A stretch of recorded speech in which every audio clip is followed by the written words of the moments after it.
The Behemoth Brewing Company presents the Department of Conversation with Pat Brittenden. Behemoth, give me something hoppy. As we go live with New Zealand-Irish comedian Al McElroy. Al, good afternoon to you, and thank you for coming to the Department of Conversation. Good afternoon. It's a pleasure. Thanks for having me. So good to have you on. I've got to say, I mean, you're not aware of this yet, but obviously Patrick, family calls me Paddy. Mother's maiden name was Mulligan. Oh yeah. I could have literally been Paddy Mulligan. The roots are deep in this one to the homeland. So the accent in and of itself is I could probably just sit here and listen to you chat away for an hour, and it will just make me feel like I'm at home.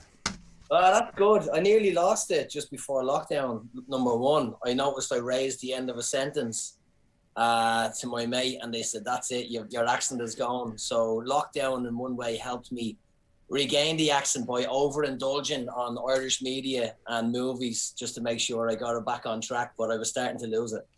Now you were just saying before we jumped on, and I think it's actually a really interesting place to start, is you haven't been doing too many Zoom calls recently, and you have been reveling in the fact that you haven't had to do Zoom calls because you've been able to, in part because of, where COVID's at, but I think mostly because of living in New Zealand, able to meet with people face to face. Yeah, it's been amazing. The first gig back after the first lockdown, I think I hosted that weekend. All of us forgot how to speak to people, and the audience forgot how to be an audience. So they were so used to watching Netflix and whatever, and we were bricking it. TV comedians, all of these different comedians were terrified. But you kind of found your legs pretty quick, and had to remind the audience that you're not at home. But during lockdown, I did comedy quizzes as well. So I did Facebook Live where I'm waiting on emojis if they laugh, and that was a slight delay. Then Zoom, I did a lot of gigs with Zoom, and I said to you off air, it was fine, it was great, but when people laughed, whatever setting it was on, when they laughed, they were the loudest person in the squares. In the Brady Bunch thing, and they became the center of attention. You're right. And a lot of them got self-conscious, so there was they were quite difficult to do. So when we came out of lockdown and went back gigging, I was only too delighted to delete the app altogether. But then last weekend I had to do a charity gig in Ireland at 6 a.m, so I was back on Zoom. But that was charity, so I didn't really mind. But it's the way things are. A lot of people are used to doing it. It could be a lot worse, It's funny to think about how this year has impacted people differently. And I, as I said to you before we started, I was doing some work around the Dunedin Fringe Festival before the last lockdown, and there was big conversations because it kicked in right. Like basically there was planning meetings of, can we get through 3 or 4 days, or do we have to lock down now? So it was that close to the start of the festival. Yeah, I was booked in for last year. Oh, really? Okay. Yeah. So you'll know the conversations from Gareth and the team that went out to people. And we would, they kind of pulled me in to see, could we do some live streaming? Could we do some streaming stuff to try and make it a virtual one? And I think the consensus in the end was, especially for stand up, without those people in the room, it's just poo. You need them there, which is why we're seeing, maybe it's a bit different now because America seems to be opening up again, but through that period they were doing things like, the drive-in. And even though the drive-in's kind of a bit virtual, the person's still up there on the stage, even though you're sitting in your car, and they were figuring out ways to just get an audience in front of them to do stand-up, which I think is probably the one art form that is most dependent on that immediate response, I reckon. Yeah, it was. The drive-in thing, I'm glad I never did it. I get anxious driving and being stuck in traffic. So being on stage, when people laugh, they hit the horn. And that it's not a natural reaction. Your brain, I couldn't handle that. But yeah, we're quite lucky, like the way we've dealt with it in New Zealand, to be able to jump on stage as early as mid-year last year. And it was the effort they went through to clean every single mic between every act and for all sure. the hygiene stuff. Yep. But yeah, there's nothing, you can't compare being in front of an audience. And even doing the Dunedin Fringe this year, interacting with people, getting them up on stage, which you kind of have to be careful about. We take it for granted again because we're that far away from the big lockdown. But yeah, we realise how lucky we are, especially when we share stuff and our comedian friends, like in the UK and Ireland and in America, are just sending us, you know, can you stop sharing videos of you on stage? You know, you feel bad. It's also what you get acclimatized to as well, isn't it? I had I've spoken to in this period, in this kind of, I guess, 12 to 14 month period, I spoke to a couple of bloggers that came to live in New Zealand from America. His dad was a Kiwi, so he had every right to be here. He's got New Zealand citizenship. His wife came with him, and they've moved to New Zealand. So they weren't just escaping COVID; it was the plan to move here. And he was saying, because they came straight from Los Angeles, and Los Angeles, I guess, being a bit more progressive and liberal, really took the wearing the mask and social distancing, say, more seriously than perhaps what we're hearing they were doing in the middle of the country, in the flyover states. He said just landing in New Zealand and driving the bus from the plane to the airport and seeing people walking down the street without masks on almost put them into kind of a very mild version of PTSD. They couldn't figure out, because they become acclimatized to it. And for me, for example, it's not that I'm going into PTSD, but I've now done about 100 episodes since the start of lockdown. Probably 90 of them have been on Zoom. Before that, the first 75-ish, I did one on Skype. And it's the whole, and I've gone from going, oh no, I don't want to fucking do it on Skype, or it wasn't even Zoom then, it was only really Skype before lockdown, to going, actually it's quite nice kind of getting up out of bed and doing a podcast in your pajama pants and not having to worry about it. So I've kind of flipped. I've kind of become quite accustomed to doing the Zoom thing, and am quite enjoying it from a podcast point of view. Yeah, it's not a bad thing. Like my lady friend teaches English to foreign students. So when it happened, she lost a lot of work instantly because she was in a classroom. But then it got to a stage where she could work at home. And like that, a lot of people realized, I don't have to wake up at 6 a.m. and get a bus and walk and go to work. I can actually do what I do at home. A lot of people, I know the people who run Zoom here that had the franchise. Oh, wow. They used to come to quiz, and they would have, you know, all of a sudden they just got obviously really busy. It was crazy once Zoom took off. Yeah, but it's with Zoom, it's not that bad. I've done radio interviews. I have a low attention span, so sometimes I forget. I do stuff with Radio New Zealand every now and again on the panel. Yep. So if I'm in the studio, we can react and interact. But the phone call or trying to go through non-visual, just the audio, it was horrible. So at least with Zoom, you can still react and have a conversation. So it isn't that bad. But again, yeah, it could be a lot worse. I don't know about you, but I'm a bit of a drifter when it comes to thinking. And I know if I've got my phone, so I sometimes set my phone like on a cup or something, so the mouthpiece is right by my mouth, so I can just have it on speakerphone. But if I'm waiting on call, or I'm listening to someone talking and I drift off and start to sort of do something on the internet, I just miss the whole conversation. And then someone throws to me for whatever they want to ask me if I'm in a meeting, and I'm like, oh yeah, that was a salient point.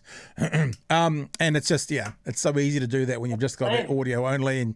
But the Zoom does help with that. I need to see, because even if you know, again, it was on Radio New Zealand, I had to talk about something really serious. I didn't know what they were talking about, and I went on a different tangent.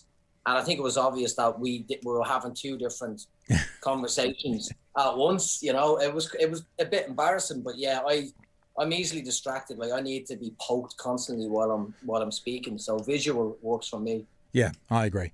Hey, now, how long have you been in New Zealand for? Because you're not, like, there are a couple of American comedians touring at the moment who are kind of stuck in New Zealand, but you're a New Zealand Irish New Zealander. This is home, yeah? How long have you been here for? I joke on stage 10 years legally, but I think it's about 10 years. I guess citizenship in May. I couldn't do it I was supposed to do it 2 weeks ago, but I couldn't do it. So I guess citizenship. I have a place. I live here. I own a place, and I'm here forever. I'm not going back. But I do have a few friends that are here stuck. But I don't blame them for not going back to Ireland and the UK, because they're gigging up and down the country, having a lot of fun, whereas their colleagues, their peers back in Ireland and the UK, you know, doing Zoom gigs or not gigging at all. So yeah, I've lived here for about 10 years, I reckon. And it seems that in that 10 years, you're the only person who's been cast in any kind of role requiring a male Irishman in any kind of drama, comedy, or advert. Would that be a fair assumption to make from looking at your Skype role? Yeah. No. I was on Shortland Street playing a dodgy Irish builder, which was borderline. I accept. Borderline I could do. But there was a TV role on a show. I think it was called Go Girls, and they wanted me to play a drunk Irish man wearing green waistcoat, and he'd wake up and say something about doing a poo in a cup and fall asleep. And they offered that to me, and I couldn't do it. But I know the guy who did it. He's an English guy who does a good accent. But yeah, there's some stuff I couldn't take. You can't do that. You can't do a really bad stereotype playing a drunk person. But Shortland Street was the closest I got to playing anything like that. And as and other than that, I can't do accents either. So some of the TV ads where I spoke in, I was supposed to be American. Oh, really? I just sounded, I can't. It's very hard to lose this accent. Yeah, it's an interesting way to think about how to do accents. I mean, to think about who does accents and how to do them, and what would be the hardest accent to have naturally to then convert into other accents. Like, if you ever watch Michael Fassbender in one of the X-Men movies, at the end of it, he gives a big passionate speech as Magneto. But if you listen to it, as he's shouting, there's one thing being calm and doing an American accent, but as he's shouting and getting passionate, it ends up, because of his Carrey accent comes through, it sounds like he's giving a big IRA speech from years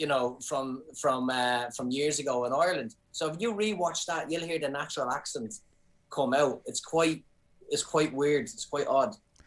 I tell you the one that freaks me out most of all, and it's not embarrassing that I've forgotten his name because I don't need to be a dictionary on names. Played Batman. Character actor from the UK, but Christian Bale. Christian Bale. I'm actually quite weirded out hearing his real voice because I don't know if any of his bigger hits he's ever had anything other than an American accent, and so hearing him speak in real life, honestly, for the first time I was like, what the fuck? And it was actually a stand-up comedian who told the story about one of the extras in Batman, because he's a when you don't lose character, he gets into his character and he doesn't crack it. And there's a stand-up comedian, I can't remember who it was, but tells a story of a Welshman who was an extra in one of the Batman films, and in his Welsh accent says, "Oh boy, so I hear you're from Wales. What town you from?" And Christian Bale goes, "I'm from Gotham," and he just won't break it at all. And so but that was actually quite a weird one to hear him in his natural accent talking, because I don't think I've ever seen him in a film with that accent. Yeah, there is something. I know I've seen one film where he had his accent, but I can't remember what it was. But his accent is quite Cockney. It's a shock. You're not expecting that accent.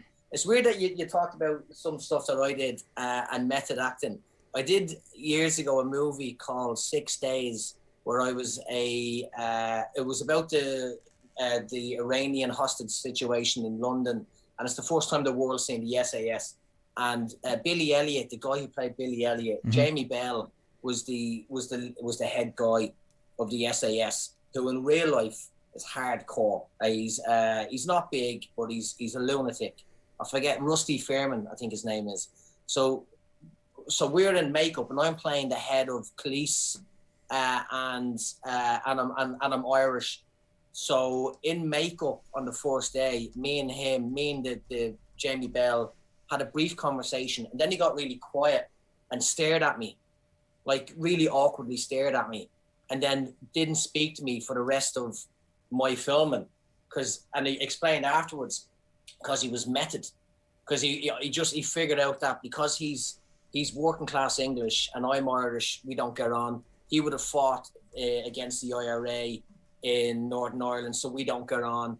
The fact that he's working class and I'm educated because I'm in the cops. And he only told me this at the end, but for the whole shooting period, he was an absolute prick to me. Absolute. And because he's small, I'm not intimidated. But he was walking over and trying to, it sounds weird trying to explain it, but if something's on my desk, he'd walk over, look at me and rearrange it on my desk, my cop's desk, but stare at me like trying to psychologically bully me. And I'm just, you know, I just thought he was a prick. But then afterwards he explained, no, he was being method. And that's what it was. I forget what actor said this in the past. Like, you don't have to be method all of the time. You can switch off. You know, you can get out of it. It's not going to make that much of a difference. Just act.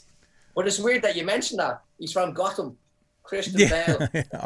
I'm from Gotham. Jesus Christ. It does depend though. Like, very famously, Daniel Day-Lewis is a method actor, and there's stories of him, you know, when he's playing the butcher in that American, the Gangsters of New York, and during the cuts he'd be sharpening his knives, sitting down, staying in that altogether. And I guess if you're going to allow any one person to stay in character, it's Daniel Day-Lewis. When you look at his body of work, you kind of go, well, fuck, it's working for him. So if it's working for him, fair enough. And other times, kind of, I think what you're hinting at a bit, it gets a bit pretentious. There's another sort of in-between stage, I reckon, as well. So in Saving Private Ryan, famously, Matt Damon didn't do all the basic training with the Tom Hanks crew. So it wasn't method acting, but because he didn't go through all the basic training, like they put them through the army basic training, he didn't have that relationship with this crew in the film that Tom Hanks was in charge of. So when they did turn up for this film and Matt Damon's making jokes about them doing basic training, they did kind of dislike him quite a bit. And it wasn't because of method, it was because he was sort of embodying, not willingly so, but this character that these guys weren't supposed to like and weren't really wanting to help. And they did it. But there's one other one. Have you seen, and let me bring it up on the screen for people who are watching, the documentary on Netflix, Jim and Andy? I don't think I saw it, but I'm aware of it, of all about it. I don't think I've seen that. I've watched this maybe 4 times. And for people who don't know what it is, Jim Carrey is not method. Like, he's not a method actor. Could you fucking imagine being method and doing The Mask? How ridiculous would that be? So he's not method, but when he did Man on the Moon, he tells the story about he was sitting on the beach and he was like, how is Andy going to come? And he says Andy came to him in a pod of dolphins. And from that point on, he doesn't consider it being method. He kind of thinks, for want of a better word, I'm paraphrasing, but the spirit of Andy Kaufman came to him and came into him. And so he stayed in the Andy Kaufman character all the way through that film. And it's not that he's a method actor, and it's not that he was doing method for him. Obviously, it was something more. But the documentary, Jim and Andy, I just think I love watching documentaries on the creative process. You know, whether it's 6 Days to Air about, you know, South Park, or whether it's Back and Forth, the one about the Foo Fighters, or whether it's Jim and Andy, watching people go through that creative process and what they have to do, I find it really interesting and stimulating. And if you haven't seen it, that Jim and Andy one is a must see because it's just fascinating. Yeah. And that's a weird one because, you know, method actors, and then are they being pretentious? That is such a unique one because, Jim Carrey, he's obsessed. He was obsessed. So he did, and he's a bit crazy as well, but you do believe that because he studied him so much, he could be him, you know. But I don't believe pods of dolphins and all of that carry on. But then that's part of the character, isn't it? Yeah, for sure. It's still, everything is mental. But I remember seeing that, and I don't know if it was Danny DeVito or someone that they said in an interview it was like actually being with Andy Kaufman again. Yeah. There was actually quite a few people who said that, including Andy Kaufman's family. Andy Kaufman's parents were there, and his parents or his sister were there, and on the documentary they talk about it's like he's back again. There's this scene which obviously they didn't show. You'd have to be you'd have to be the worst person in the world to show it, but because he, the spirit of Andy, my words not him, sort of kind of enveloped him. Andy Kaufman had a child who the child had never met.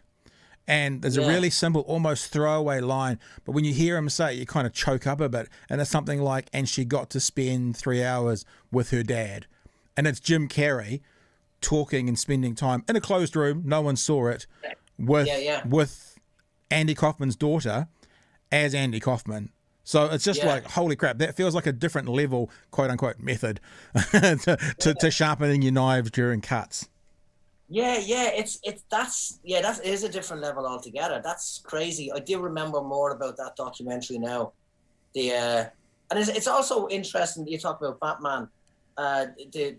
Actors that play the Joker, how Jack Nicholson just played the Joker, did an amazing job. Heath Ledger got fully into it, arguably affected him. Jared Leto, whatever. But then you look back at his Cesar Romero, he wouldn't even shave his mustache. Yeah, true. You can see it under the makeup. You know what I mean? Yeah, it's under the makeup. It's mad, isn't it? So yeah, I thought it's different actors. I get the method thing, but yeah, some of them, I do think it's borderline a bit pretentious, thinking you're better than you are.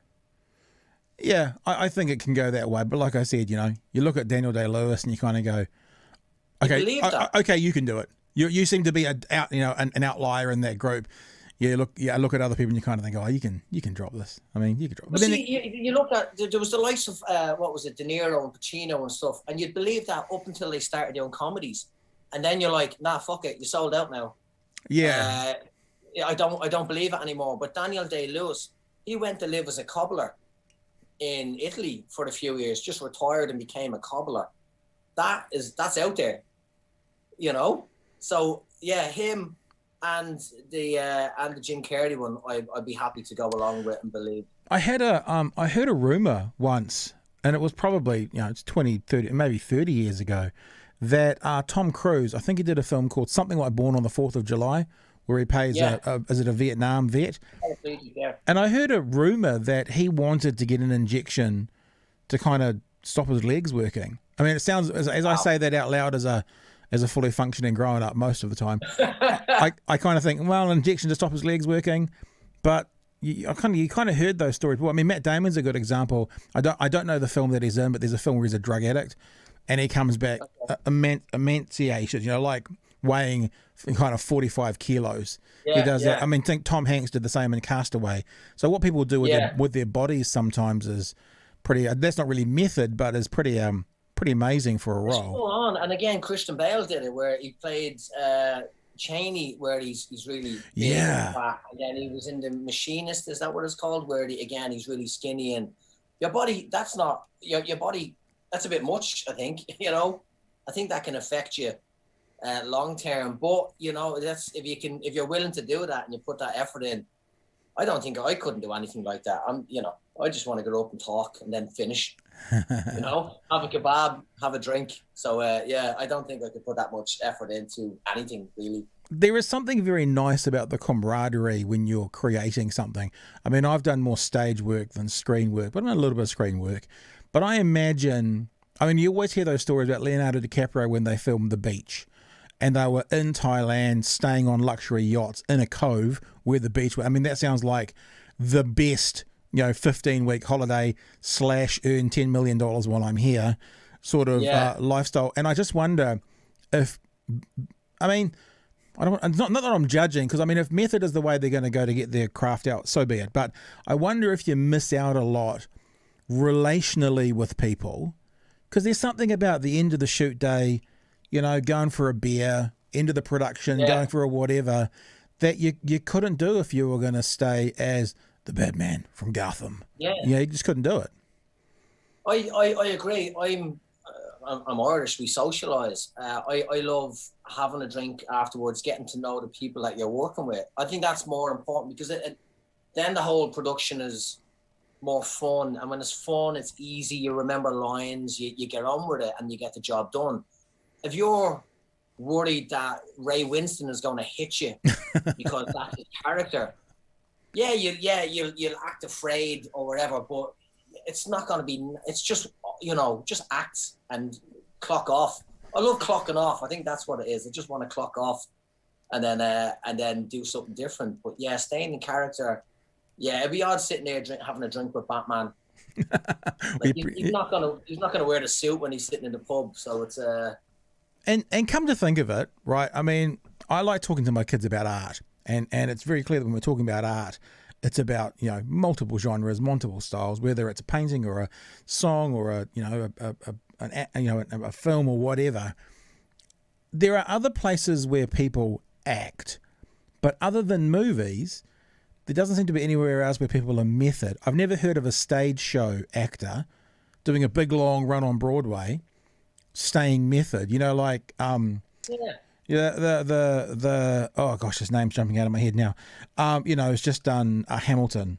He didn't stay as Hamilton for the full run of the show that he wrote and directed and starred and sort of thing. I wonder that maybe that leans to the pretentious side of it. People don't stay in that method thing unless they're in the biggest budget Hollywood films. See, that's interesting because I never thought of that. And you have a lot of movie actors that do stage work.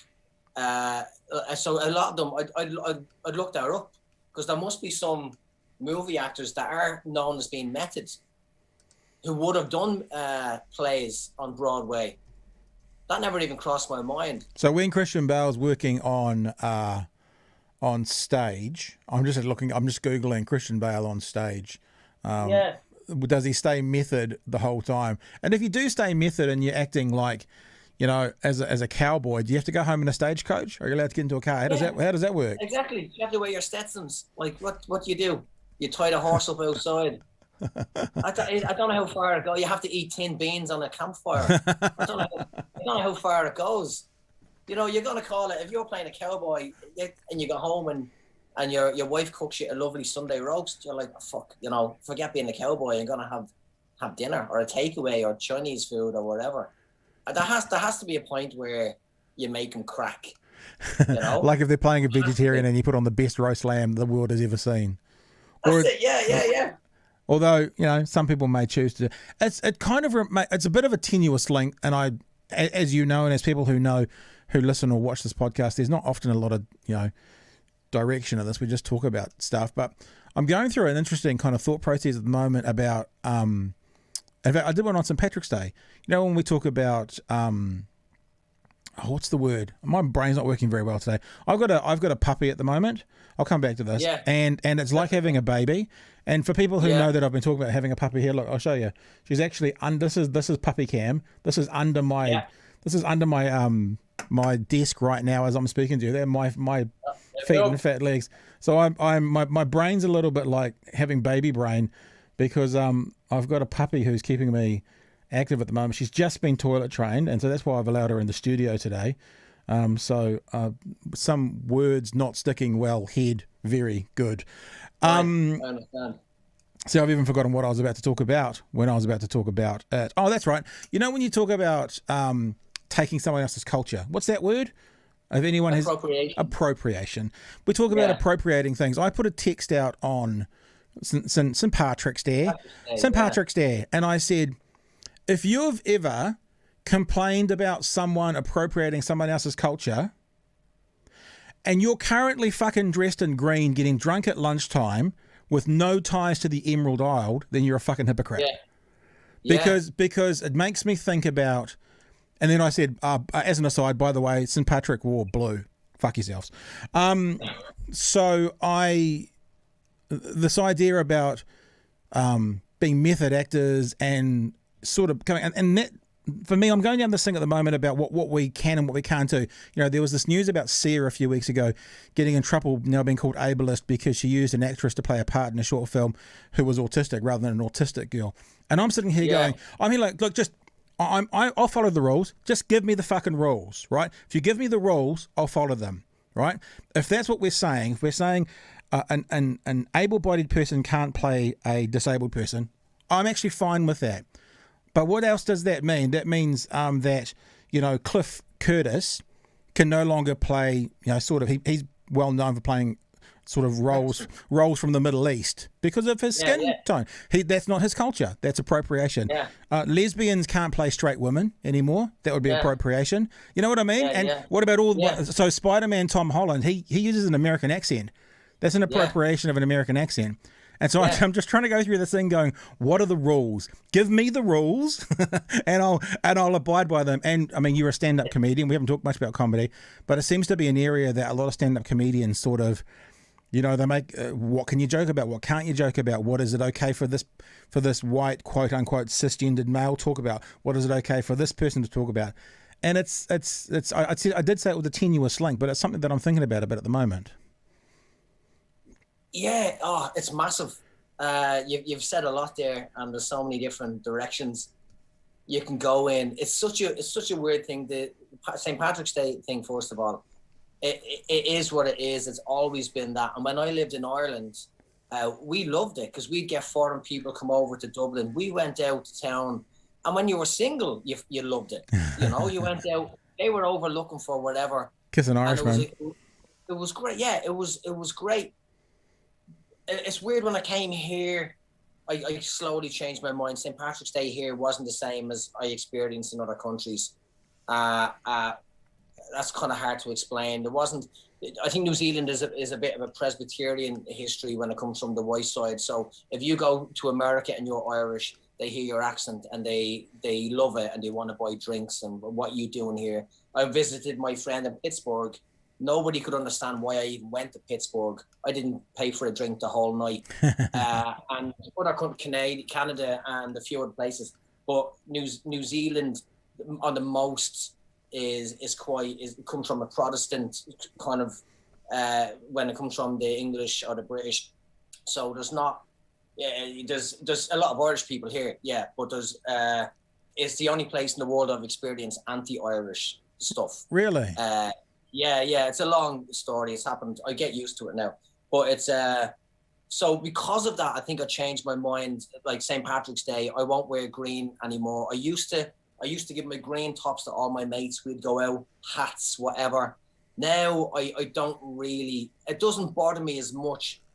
But if someone complains about somebody else dressing up as a Mexican and Cinco de Mayo or whatever, exactly, you can't do that. It's the same. But at the minute, because I think it's because most of us are white in Ireland, it's not on par. So if I walk out and someone does my accent, they wouldn't do someone else's accent from a different culture. They wouldn't do an Asian accent or a Mexican accent because. But I think when people look at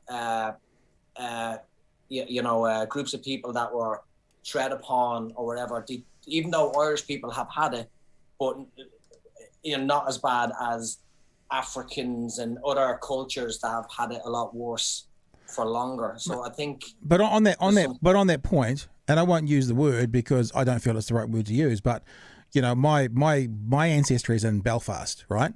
My grandparents grew up on the Falls Road, which was the centre of the IRA troubles. That's where my ancestry is coming from, and definitely the Catholic side, so the Irish sort of roots of it. But I know that my cousins and great aunties and that kind of stuff who came from Ireland in the sort of 40s and beyond talked about the Irish being considered the N-words of Europe.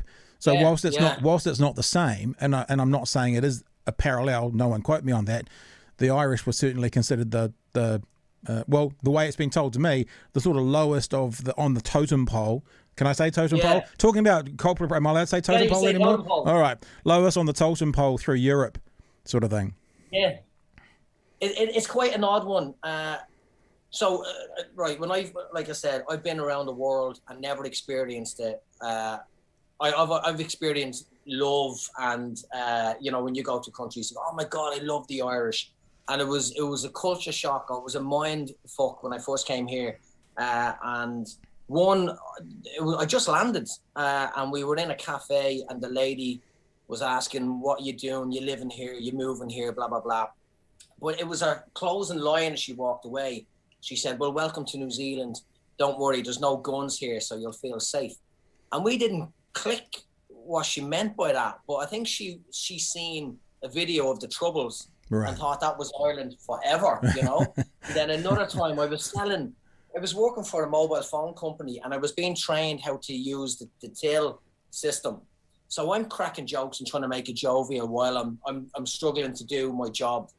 And she wasn't even old. It was a youngish, probably in her 30s or 40s.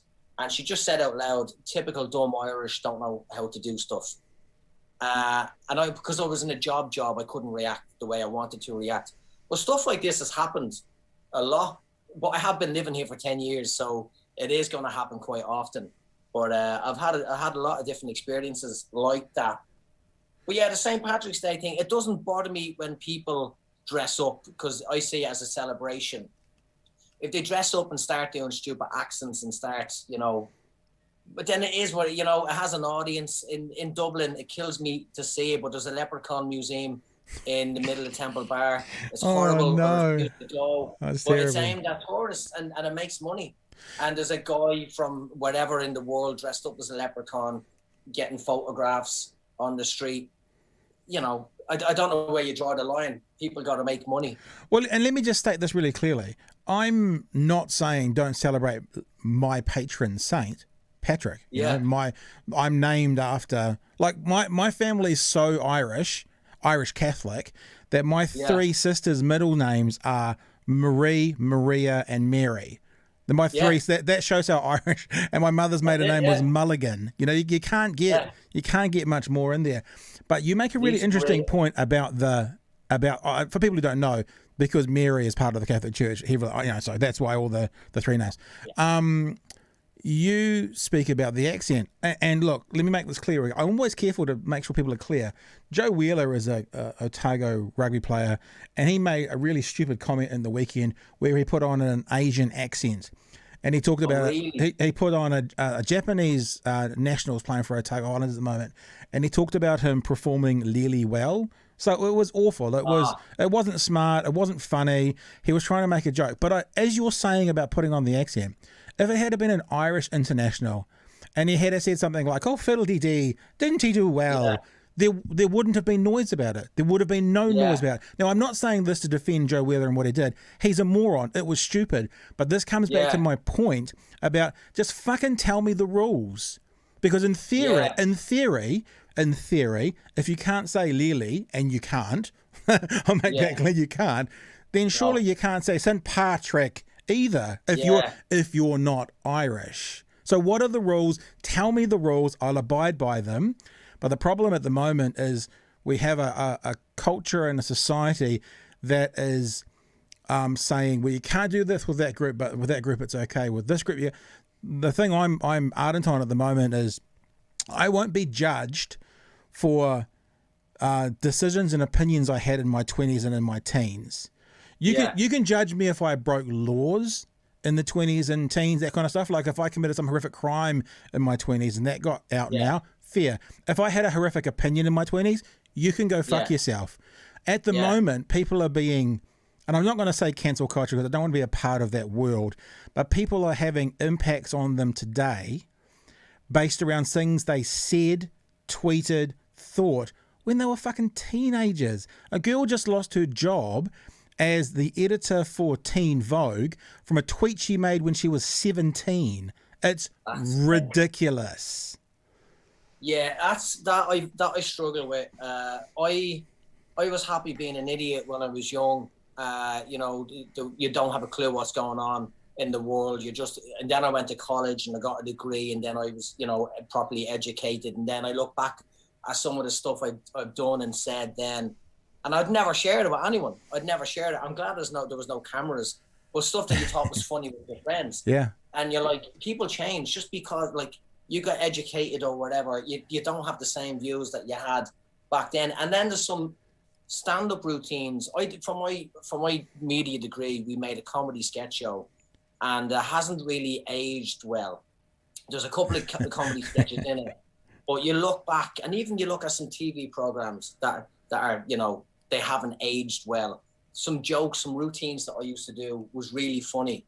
I had to go through YouTube and cancel or cut them, get rid of them, So a lot of them are gone now because the stuff, the goalpost keeps on changing. But I think it's quite easy, right? I didn't nutshell it very well before, but I'll put it like this. Don't you dare judge me by the standards of the 1980s when I was in the 1980s as a school kid. You can judge me by the laws of the 1980s. Yeah. I'm fine with that, right? If I committed some horrific act, and I got away with it, and I'm fine. Judge me by the laws. Don't you dare judge me by the standards. Because even in that, and we can come back to stand-up comedy now, there seems to be some people who are feeling the effects of those sorts of things. You look at the Kevin Harts of the world who had to give up the Oscars. You look at the guys who did Little Britain. I loved Little Britain. What an amazing piece of art. They came out and apologized for some of the stuff they did based on today's standards. But then you look at Eddie Murphy. If you look at Delirious, I watched it last week. There are some horrific things said in there based on today's standards. But for some reason, and I love Eddie Murphy, I've probably seen Delirious 40 times. It was one of my staples when I was a teenager. Yeah, but he gets a green light. He's not being judged by those standards. Yet Little Britain is apologizing for an over the top character that in the 90s we all knew was silly and irreverent, and we also actually know that it's not appropriate today. We can do both. We can go, it was really funny, I laughed at it the 90s, and it wouldn't be appropriate today without having to then judge and measure that person in the 90s by today's standards. But Eddie Murphy, you know, those jokes about the gay community and AIDS, no problems, let's keep going. Yeah. See, I watched that. I loved watching it as a kid, and I hadn't seen it for years, and it was on Netflix. Yeah. And we couldn't believe it. I went, oh, fucking Eddie Murphy, I haven't seen this in years. We were shocked watching it because of what he was saying.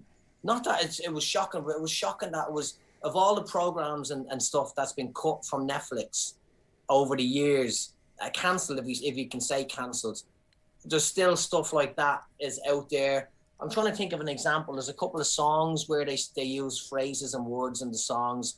Elvis Costello, I can't remember the song, but he uses a anti-African American word in one of his songs. Whereas every year you have Fairy Tale in New York, the debate over that one. Do you know what I mean? There's some songs that no one has picked up on yet. You almost feel like people are waiting to pick up on it to go, oh, I cancelled that one. That's cancelled because of me. Yeah, Twitter, you know. But it's, I was baffled. And then we start watching Peter Kay, you know, Peter Kay. Yeah. English comedian. I fucking love him. And we start watching his old TV shows.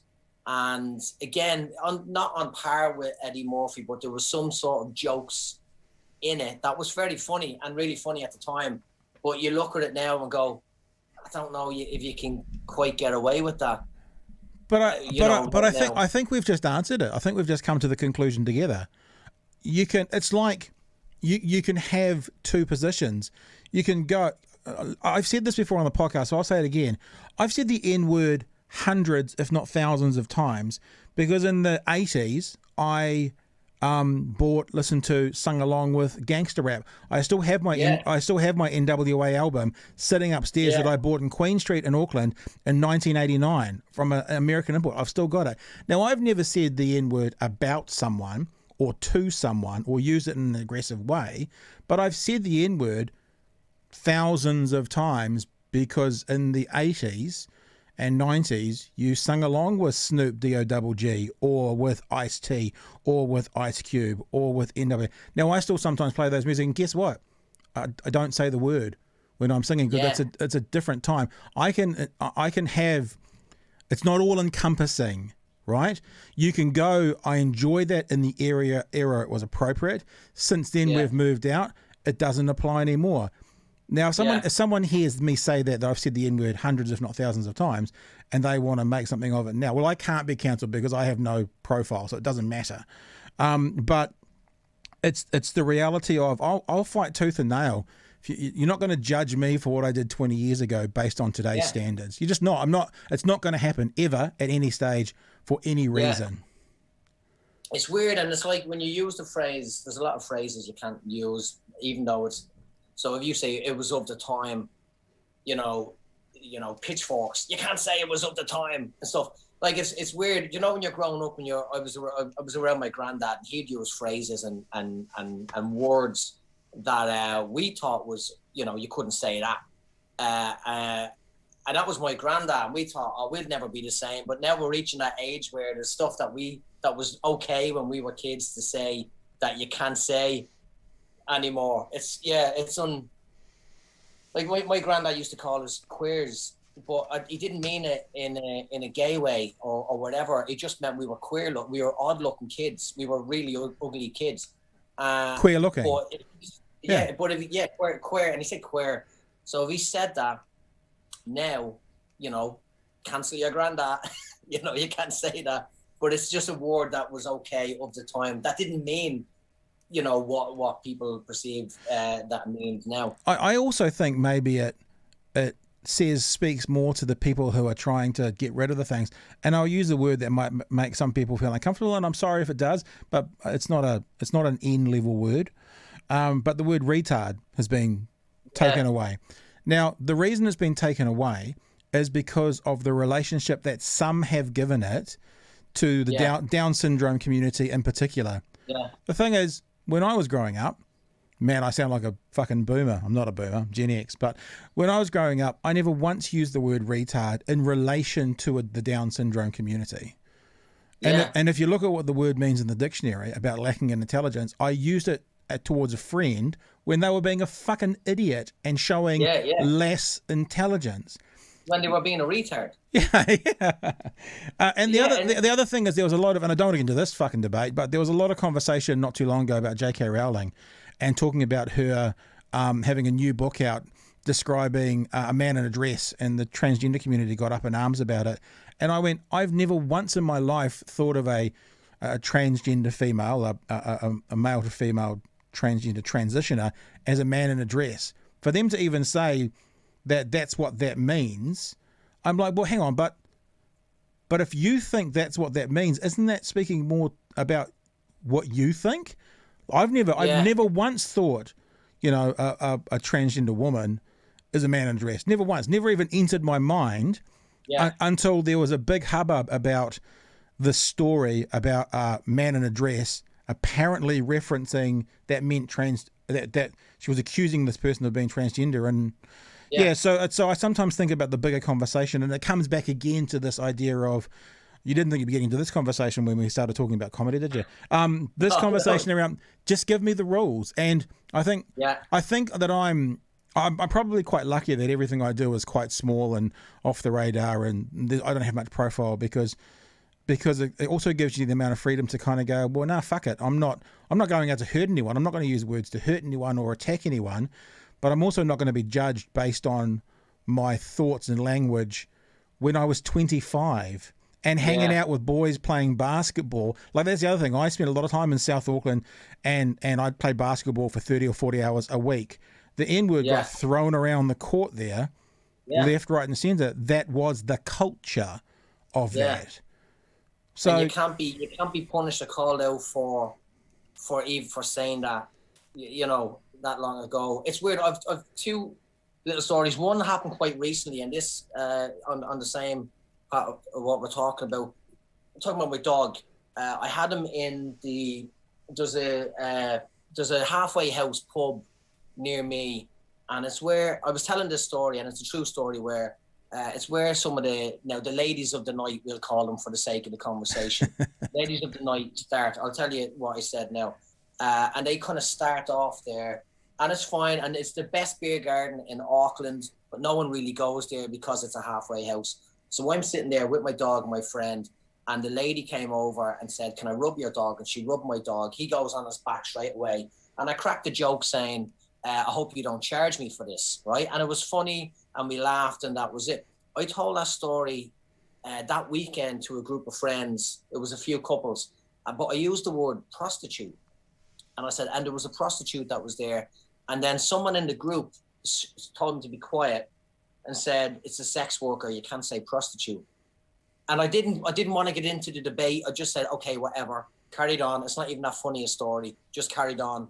But the fact that she was trying to stop me and call me out for using the term prostitute, which is like, again, what you said, tell me the rules. I didn't know I'm not allowed to say prostitute anymore. I'm pretty sure that is the correct term, Another weird one, a really quick one, this happened to my friend in Ireland, and he's beardy like me, and he's got big curly afro hair, and he was on stage, and he tells a story, he tells a story where a drunk fella spilled out of a bar and seen my friend Alan, his name was Alan, and he called him a black bastard, right?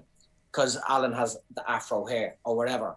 And then that's a true story. And Alan said his joke is, I don't know if he was a bad racist or just a really bad racist, because he didn't know, because Alan was white.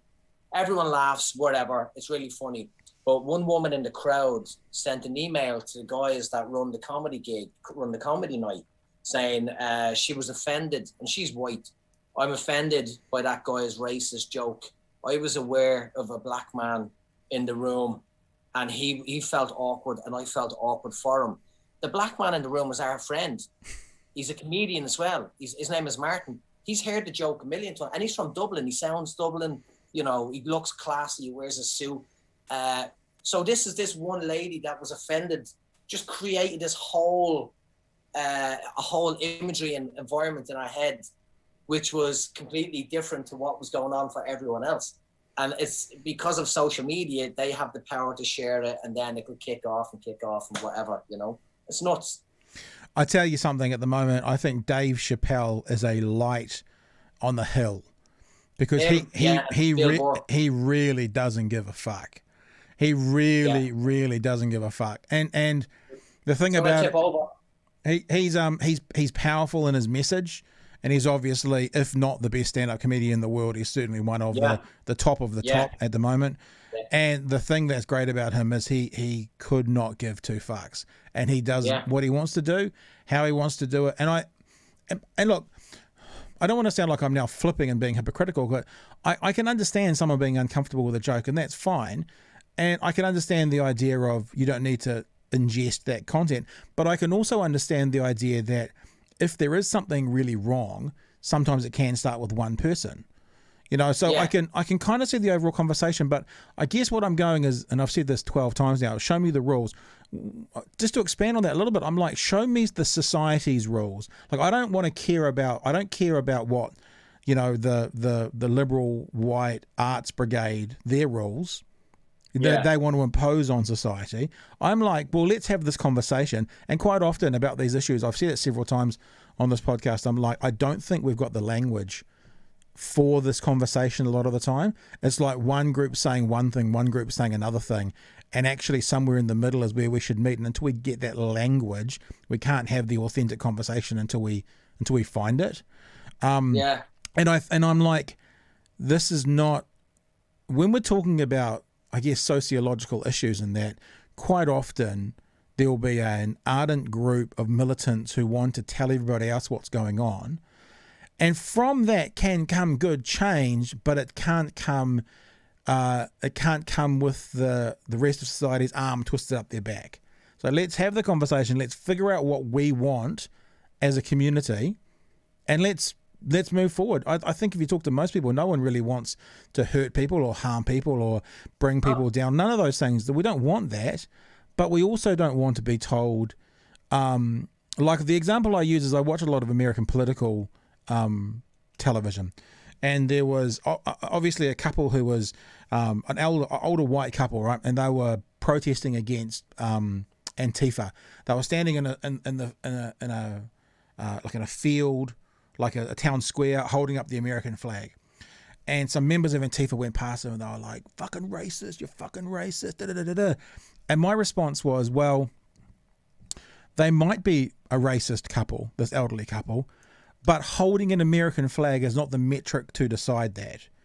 That's not how you decide if they are or if they aren't. And I think so much of what's happening at the moment is people are making very big decisions and making very big calls about other people based on very little evidence other than the evidence that they decide is all-encompassing. I had it on stage. I pronounced the place name wrong, and I was accused of being racist by a lady in the front row. Because I said Tauranga. I don't even know what I said now. Tauranga, and I didn't say I didn't say it with the accent, which I find odd that you have to say it with an accent, because you don't say, I'm going to London. You know, you don't put on different accents for different Barcelona. You don't put on different accents and try and speak like the local. So I find that odd. And I said, my daughter lives in Tauranga, and the drunk woman in the front was like, that's racist. It's Tauranga or whatever. And she was white. And I'm like, I didn't say anything else. I was like, I'm not racist because I didn't pronounce the word the way you now pronounce the word. Doesn't mean I'm racist. I have an accent. It's a speech impediment compared to how you speak. I can't say certain words, you know. It means I'm Irish, and this is how I speak. It means I'm Irish. I've a different fucking, you know. I don't. If someone mentions Dublin with a different accent, and the Kiwi accent, there's the vowel change. If they say Dublin, whatever way, I don't correct them. I don't go, oh no, it was Dublin. It's a strong U. I know what they mean, and I'm not. That's it. Everyone's happy. We carry on. You know. It's quite odd where people are quick. Because a friend of mine doing a show, he's here. He's one of the lads stuck in New Zealand. He's a Scottish comedian. We're gigging a lot together. And he's done a show in Edinburgh for a few years called Bald Man Sings Rihanna. Oh, yeah. So he's a white bald man. Yeah. He was down it. Yeah. And he's great. We gig a lot together. And this got no traction, but he got a screenshot and sent it to me where it was someone went on a long rant saying he's racist because he's appropriating black culture. Rihanna is Barbadian, and he's a white bald man. He has no right to even sing that song. And you know, you're like, what is going on? Just leave people alone and let them. Like that does that mean I can't sing James Brown in karaoke? You know, is that where you're going? It's like karaoke is going to be like strongly judged. You're like, oh, I want to sing Louis Prima. Oh no, you're not Italian or whatever. You can't sing the Jungle Book song. You've got mental. You've got U2 and the Pogues. There you go. Off you go. You'll be happy, won't you? Yeah, but no one wants to sing U2. That's shit. No, they're all right. But it's just a bit mad, isn't it? Where people are just ready to fucking. I think I sang Elton John once in K Road, and there was a fella shouting at me because I didn't know what he was saying, but now I'm starting to get paranoid, thinking, am I not allowed to sing Elton John because I'm not gay? Or I don't know. Again, I don't know what the rules are. It's a good song. I love singing it. But isn't that's what we're coming back to it? Just give us the rules. Just give society the rules, right? And then we can go in and debate it, and then we can come out with a conclusion. Have a debate, not have someone shouting at you. You know, not have someone go, "No, you can't say this." You know, I can go on about Irish history and what Irish people have been through, and there'll be someone quick to go, "Yeah, but you're white," and then you go, "Oh, so that's argument over." You know what I mean? And you've seen it with the people that I think humans are in hereditary. We all have a bit of arsehole in us. You pick on someone. You're not punching down necessarily, but you pick on someone. And that's the way it's been forever. It was the Irish getting picked on or whatever. Loads of different, even in Ireland, different cultures. Now you're not allowed to do that.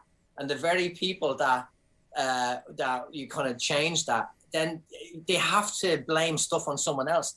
And I think that's where the okay boomer shit comes from. So all of a sudden you're not allowed to be racist and you're not allowed to be sexist or prejudiced. And they're like, well, who can we pick on now? Old people. Yeah, fucking old people. You're the reason why we can't afford a house and stuff as they're drinking a fucking triple mochaccino. It's, I think, I don't know. Maybe I'm too old. Maybe I'm going, back in my day, this is how it used to be. Maybe I'm wrong. Maybe I'm wrong completely. Someone said to me the other day, you know, there's that old adage, which is if you're not liberal when you're young, you've got no heart. And if you're not conservative when you're older, you've got no brain. Someone explained it to me much better the other day. And it's not quite as pithy, but they went, typically we are more conservative than the next generation. So I'm Gen X. So typically Gen Y will be more liberal than me. So to them, I seem conservative, whereas I'm far more liberal than the boomers, who are more liberal than the the war babies. So it's actually the classic example. What are you doing, mate? Oh, she's gone. Oh, she's back there. Come here. She's going for a wander. If you need to go toilet, go outside, puppy dog. If you need to go toilet, go outside. There she is there. She's waking up. She's having a look around. People who are watching. It's more that it's not that you need to be conservative when you're old for a brain. It's that you are more conservative when you're older than the generation that comes after you. And that's typically what happens. So therefore, when you have these conflicts between You know, at the moment, Gen X seems to be. I'm Gen X. Gen X seems to be sitting in the middle of everything. It's the millennials and the Gen Z who are attacking the boomers, and the Gen Xers seem to be kind of sitting in the middle with a foot in each camp on some levels. But I guess once the Gen Xers become the boomers, then it's going to be Gen Z attacking the Gen Xers for being, racist old homophobes. So yeah, I think there's something in that. There's one. I think a lot of us, even when I look at some of my family, I don't know, but if a lot of us very liberal, especially when we're younger, because we're like, oh, it's too much work. How am I ever going to get a house? How am I ever going to get this? How am I ever going to get that? And then naturally, I'm only talking from my own experience.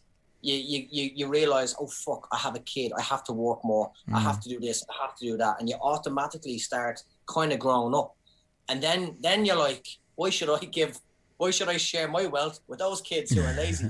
So I think you kind of go through a natural sort of thing. But then when I look at my parents, who I exactly what you said, when they were teenagers, my dad knew everything I was going to do before I did it.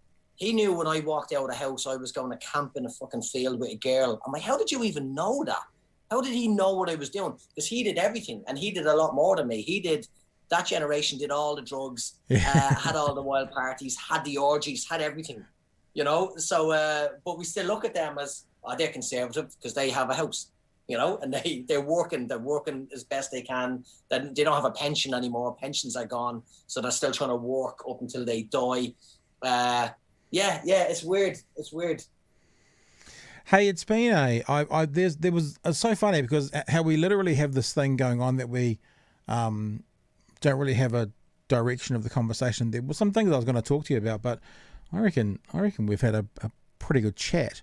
And I didn't realize it was gone. Yeah, this is like this is like a little TARDIS. Well, it used to be a TARDIS, so it's more like a retardis, to be honest with you.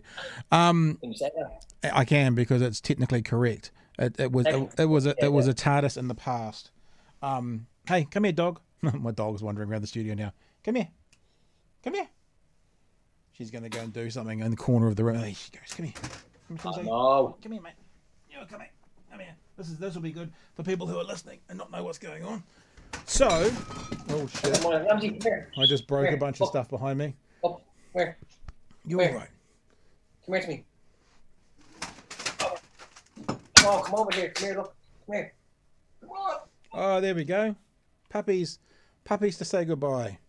We'll come up to a 2-shot so we can see dogs in both windows. Oh, look at that. What's your one's name? Ramsey, because of his wrinkles. He's got a really wrinkly face. Yeah. So after Gordon Ramsay, the chef. Perfect. This is Nala.